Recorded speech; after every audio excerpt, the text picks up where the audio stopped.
Make-A-Wish employees, what was the most strangest thing a Make-A-Wish kid asked for and actually received? I shot an internal promotional video for Make-A-Wish once. I got to read through a big book of wishes they had granted. Some of them were so extravagant and amazing.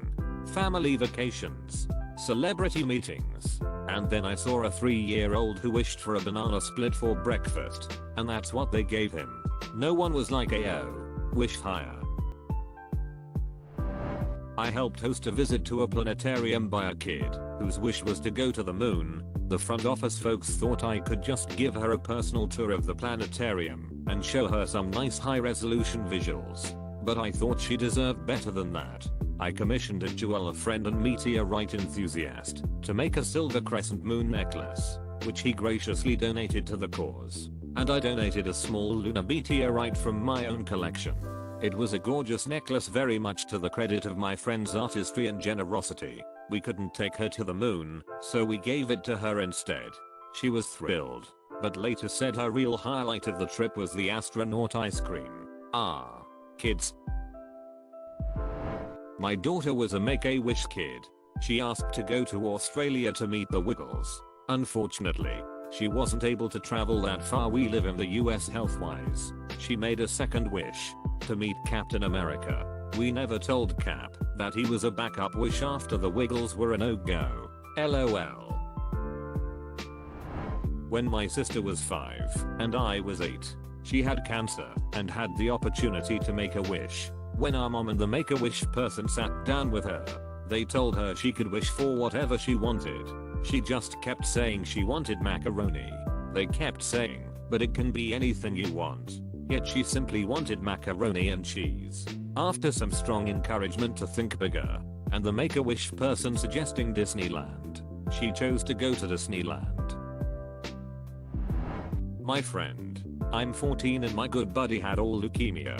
He asked for a ride in a fighter jet and he somehow got it. I was surprised because the doctors would say how his bones were getting fragile and weaker, and I guess either the G-force of the jet would hurt him, but he was fine and had a blast. He's doing better now, and he is scheduled out in about 3 months. I was granted a wish after beating brain cancer in 2015. They flew my mum and I out to the capital city of our state and we stayed in the flashest, most expensive hotel suite with all the bells and whistles. We got free dinner, drinks and dessert on arrival. Got to chill in the VIP lounge while we were waiting for our room.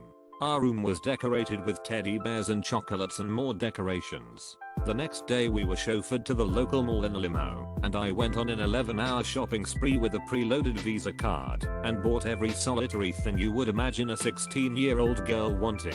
I ended up having to buy another suitcase to take everything home with me, but it was the most epic 3 days of my life. I'll never forget it. A friend of mine is a K-9 police officer. He helped Make-A-Wish grant a wish to a set of twins with the deadliest form of cystic fibrosis. Most of the time kids with CF aren't allowed to be around others with it because of cross-infecting bacteria. Them being twins shortens their life expectancy even more. Well, these 10-year-old boys wanted to meet a police dog. My friend and some of his buddies upped the wish, and during their meeting of his dog they got called to help solve 3 crimes in their town. They pulled over a hijacker, found and arrested a robber, and helped find a missing 6-year-old my friend's nephew. The town police department gave them certificates and honorary police badges for their work. Around 200 people showed up to where they got their awards to cheer them on. At their 11th birthday they gave my friend a plaque they made with their dad thanking him for the best day ever. 1 to be a merman, a boy mermaid. He got a tail and swam in the giant tank with other mermaids at the aquarium. 2 to play football with the red team, no pro or college preference, just had to be red. USC made it happen. 3 to be a cool kid, got a limo ride to the mall. Red carpet entrance with cheering fans. Signed autographs. Shopping spree for clothes. 5 years old, so cute and very cool. 4 to be Robin, not Batman. He said he wasn't ready for that. Went on an epic adventure fighting crime with Batman. I was a chef at a fancy steakhouse in Jacksonville, Florida. One day my proprietor came to me and said, "This is to see the new girl, she'll be training with you." I look over, and it's this adorable little girl in bright pink chef coat. I babysat my little cousins at the time, so I was actually pretty used to entertaining 10-year-old girls at the time. So I showed her the ropes. We made all kinds of stuff that were on the surface kind of random. Candied bacon, cornbread, prosciutto wrapped boursin cheese stuffed asparagus, a sweet tea brined pork chop, a sorrel garnish salad type thing, and some other cool garnishes. We were having fun. I then made a puree out of the cornbread. Let her plate up the dish a few different ways to show how you can play with ingredients and height to showcase different parts of the dish. She had a blast. It was only at the end, when the father came up to me, in tears, that I realized what was going on. In the moment I was a little upset, because nobody told me, but I realized, after, it was for the best. I probably would not have been as bright and vibrant with the lessons had I have known. But it was a fulfilling experience for sure. I hope their family is doing well. Side note, I have worked and ran the dishes a special a few times in memory of that day. It was that impactful. I worked at a hospice and we had a wishing program. One of our patients, 24-year-old with brain cancer, wanted to hold a sloth. Apparently, sloths are very nervous creatures, so it's a little tricky to actually hold one. I found a local company that does visits to schools and whatnot who had a sloth. Sloths only poop about once a week, and the sloth could only travel the day after he pooped because they get nervous any longer than that, and the sloth has stress diarrhea.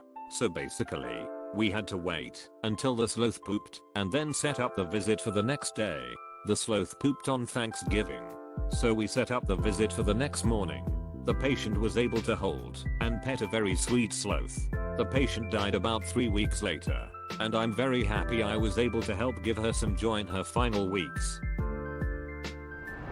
I worked at a Lego retail store in the 2000s, and Make-A-Wish approached us for a child with terminal osteosarcoma who wanted to be in the store for a day. Lego unfortunately denied the request, which surprised myself and the rest of the staff, because Lego was a pretty great company. Staff decided to honor the request ourselves. We closed the store early on a Sunday, then invited the kid and family in. He had a full run of the store. We collectively paid for like 1,000 worth of toys for him to take home, and just spent the entire evening building whatever he wanted. He died a few months later. Not Make-A-Wish, but my brother got terminal brain cancer when he was 18. He was given 3 to 6 months to live. Back then his only wish was to be an NFL player, but he was 5'8", all heart. He was just like Rudy in that Notre Dame football movie. He fought it for 6 years. Somewhere around his 22nd birthday he and I were talking about having something worth living for. I told him it didn't matter what it was, but a vision for the future that he would fight for was important, and encouraged him to find something to give his life to. We went on a vacation soon after that, and because we were broke from medical bills and 4 years of battling cancer as a family, this was a huge deal. We hadn't had a family vacation for a long time. A family friend put us up in their beach house and gave us some money to have a good time there. My brother came alive on the trip. It was so impactful to him that he came home and decided to start a non-profit organization. He called it A Week Away. It was very similar to Make-A-Wish terminally sick patient supply and benefit from an all expenses paid vacation with their family or group of caregivers. That was a big deal to him to include the family, because if you've ever gone through something like that, you know it's not just the patient who suffers and loses their freedom. It's everyone they are close to. He worked his ass off to start the organization. He formed it and began sending families to places like the Outer Banks and Ocean City and other East Coast beaches. A week before he died, he launched his first big month-long fundraiser. He passed away knowing that he had raised enough to send like 10 families on respite weeks. It was like he was passing the baton off to others who could keep on fighting. The org is still going strong today. If anyone is blessed to have their health and a sweet vacation spot you'd like to donate for occasional use by sick people, all coordinated by an awesome organization, I'd encourage you to reach out to the A Week Away folks. You get to play a part in people's lives like the awesome people helping in these Make-A-Wish stories. There was that kid who wanted to work with a team designated He spent a day working with them on their next release book and helping design a monster. Ended up suggesting a monster that was designed into one of the coolest monsters in the book. Consider subscribing if you enjoyed this video, and if you want to see more of Reddit Universe.